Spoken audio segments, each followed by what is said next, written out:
Aujourd'hui, j'ai quelques questions à vous poser concernant les tabernacles. Nous sommes là pour répondre à toutes vos questions. Merci. Dis-moi un peu, qu'est-ce que les tabernacles?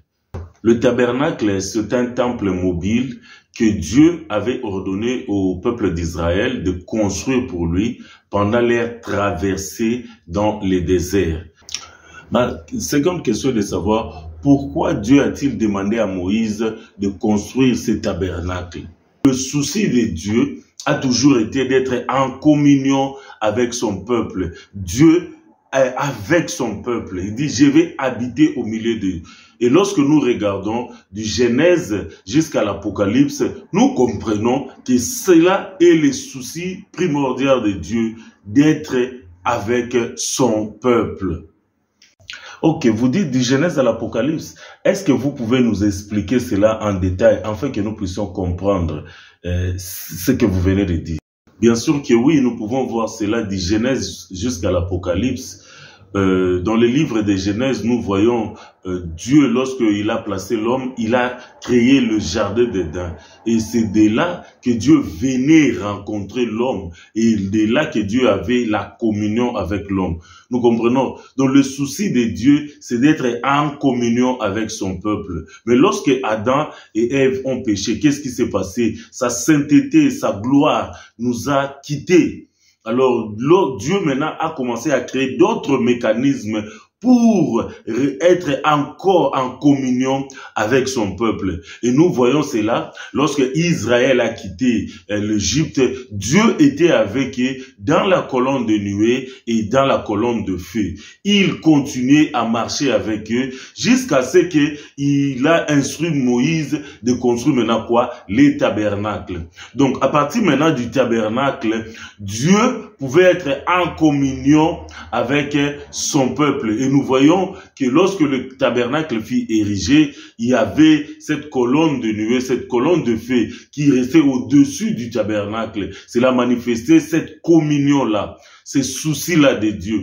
Et lorsque Israël est entré dans Cana, qu'est-ce qui s'est passé? Il y a eu cette transition du tabernacle au temple. Et c'est à partir du temple que nous voyons dans le temple de Salomon où Dieu continuait et communiait avec le peuple de Dieu. Maintenant, après le temple, qu'est-ce que nous voyons? Nous voyons maintenant Dieu lui-même nous visiter à travers son Fils Jésus-Christ. La Bible dit, c'est Dieu avec nous, Emmanuel.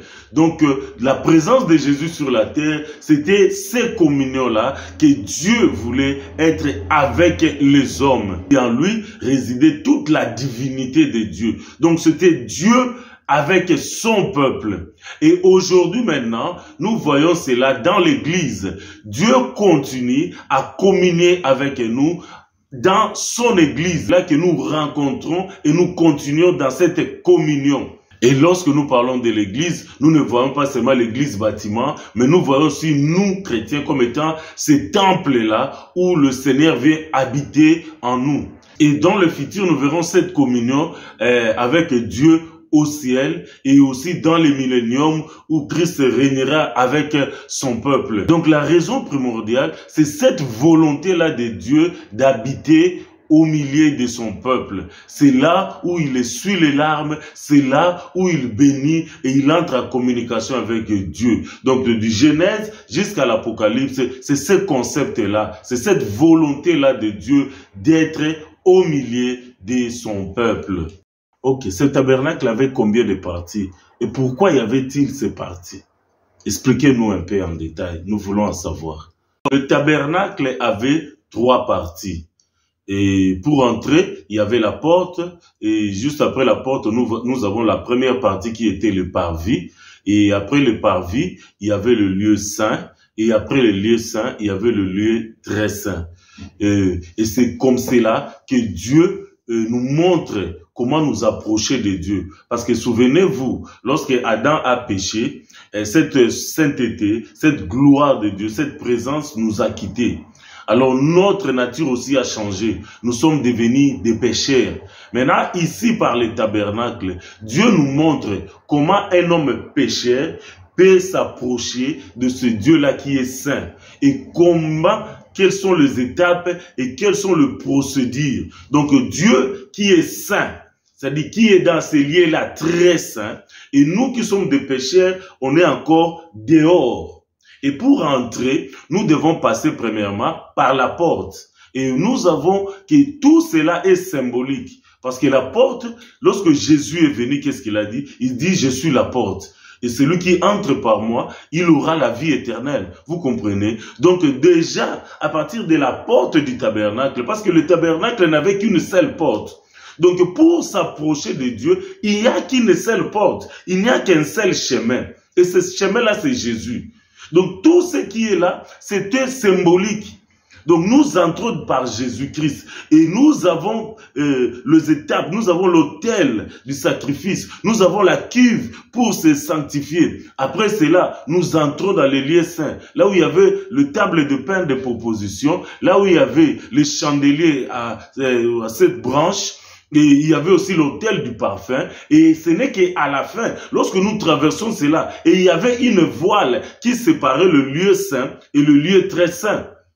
Et c'est cette voile-là qui est très significative. Nous voyons cela lorsque Jésus était sur la croix, cette voile-là qui s'était déchirée, afin que le sacrificateur puisse avoir accès au lieu très saint. Parce que le lieu très saint, il y avait que le souverain sacrificateur qui entrait cela. Et dans le lieu très saint, il y avait le coffre de l'alliance, c'est-à-dire l'arche de l'alliance. Et ce coffre-là représentait Jésus-Christ lui-même. Parce que vous verrez que ce coffre était construit de bois d'acacia et était recouvert de l'or. Et lorsque nous voyons le bois d'acacia, nous comprenons la nature même humaine de Jésus et l'or qui représente sa divinité. Donc dans les lieux très saints, il y avait cette arche-là qui représentait Jésus, qui cela représentait même Dieu lui-même. C'était la sainteté de Dieu. Et comment on les portait? C'était les souverains, c'était les sacrificateurs qui les portaient sur l'arche à travers des bâtons qu'on avait mis, des bâtons d'acacia recouverts aussi d'or. Donc les gens ne touchaient même pas à l'arche. On portait cela avec des bâtons qu'on déposait là-bas. Parce que ça représentait la sainteté même de Dieu. Ça représentait la gloire de Dieu. Ça représentait Dieu lui-même. C'était la présence de Dieu avec le peuple. Et c'est comme cela que Dieu marchait avec eux. Donc il y avait ces trois parties. Donc pour nous aussi c'est très symbolique de quitter l'extérieur pour arriver au lieu très saint, là où sa sainteté résidait. Donc il y avait des étapes. On ne peut pas seulement rencontrer Dieu comme ça. Même aussi dans le monde normal, c'est comme si vous avez une audience à rencontrer peut-être un président ou un roi. Il y a des étapes, il y a des protocoles. C'est de la même avec notre Dieu. Mais ici, Dieu a simplifié les choses à travers ce tabernacle, nous montrant alors le chemin. Que devons-nous faire? Étant que des pécheurs, nous traversons l'autel des sacrifices, nous arrivons à la cuve de sanctification, maintenant on entre dans les lieux saints. Vous voyez? Après les lieux saints, maintenant, nous entrons maintenant dans les saints des saints, là où Dieu lui-même descend, là où sa gloire descend, là où Dieu parle, là où Dieu pardonne, et là où Dieu bénit et agit, écoute et répond. Vous comprenez? Donc le tabernacle avait trois parties et ces parties-là significatives pour qu'un homme qui est pécheur de l'extérieur rencontre un Dieu saint dans sa présence.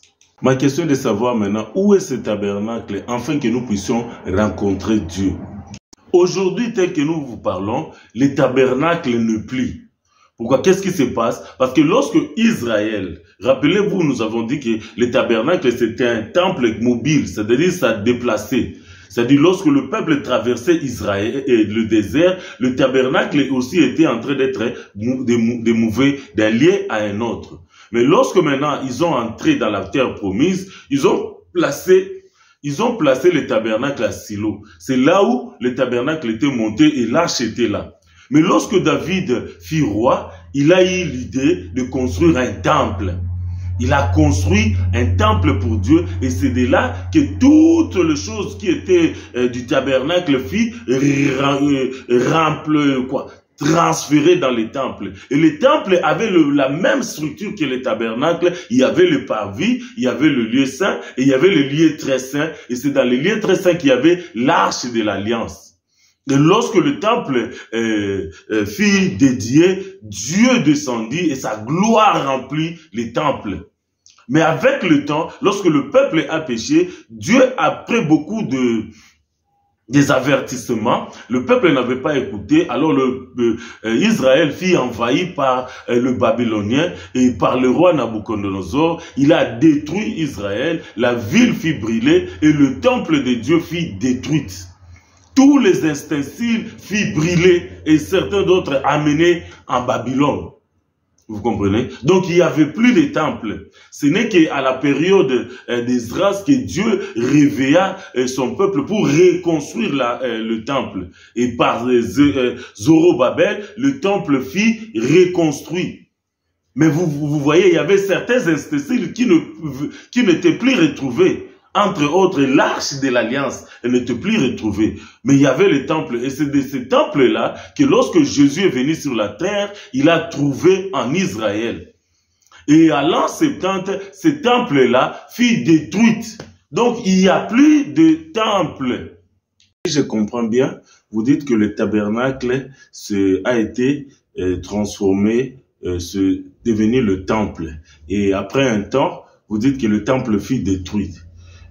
Après que le temple fut détruit, on a reconstruit cela, mais ce fut aussi détruit. Maintenant, comment on peut rencontrer Dieu? Parce que s'il n'y a pas le tabernacle, il n'y a pas le temple. Comment nous pouvons maintenant rencontrer Dieu? Expliquez-nous un peu cela. Il n'y a plus de temple et il n'y a plus de tabernacle. Et aujourd'hui, on ne peut plus aller à Jérusalem pour rencontrer Dieu. Il n'y a plus de temple, on ne peut plus aller à la montagne parce que Dieu est esprit. Qu'est-ce qui se passe? Tout ce qui était physique, aujourd'hui, c'était l'image de quelque chose de spirituel. Et c'était l'image de l'église. Aujourd'hui, nous rencontrons Dieu dans son église, qui est l'image de ce tabernacle construit par Moïse. Parce que tout ce qui était là était l'ombre des choses à venir. Donc c'était ce temple-là spirituel dans lequel nous rencontrons Dieu. Et c'est aujourd'hui physiquement, ce sont nos églises. Et nos églises sont construites avec cette même image du tabernacle. Parce que ce ne sont pas des lieux fixes. Ce sont des lieux qui bougent d'ici à l'autre. Mais dans ces mêmes images, lorsque l'église est dressée, c'est là où sa sainteté réside. Et aujourd'hui, Dieu lève des gens comme Moïse pour construire son temple qui est les églises. Nous rencontrons Dieu dans sa maison, dans la maison de Dieu, dans nos églises. Voilà pourquoi c'est très important d'aller dans les églises. Oui, nous savons que Dieu est esprit, nous pouvons prier Dieu partout là où nous voulons. Mais Dieu a instruit qu'il y ait un endroit précis pour le rencontrer, qu'il y ait une maison qui est la maison de Dieu, là où nous le rencontrons, que nous construisons. Aujourd'hui, nous sommes devenus comme c'est Israël dans le désert. Et Dieu nous donne des instructions de construire des temples. Et partout là où nous avons, et nous allons, nous dressons ces temples. Le peuple donne et on construit ces temples là où nous venons pour rencontrer Dieu. Donc aujourd'hui, nous rencontrons Dieu dans sa maison, dans nos églises. C'est ça nos tabernacles aujourd'hui. Le tabernacle du temps de Moïse, ce n'est que l'image de notre église aujourd'hui. Et nous-mêmes étant des chrétiens, comme étant des corps de Christ, comme étant des temples de Dieu, lorsque nous nous rassemblons, nous constituons maintenant ces corps de Christ ensemble. Donc nous devenons cette habitation de Dieu en esprit, mais dans son temple qui est nos églises locales. Merci beaucoup pour vos réponses. Je vous remercie pour aujourd'hui. Et la fois prochaine, j'aimerais que vous nous parlez en détail sur le parti et nous expliquer pourquoi l'utilisation de tout ce qu'il y avait comme ustensile dans les tabernacles. Merci vraiment pour cela. Et vous qui nous suivez, si vous avez des questions, vous pouvez mettre cela dans les commentaires. Que Dieu vous bénisse. Bonne journée. Merci beaucoup.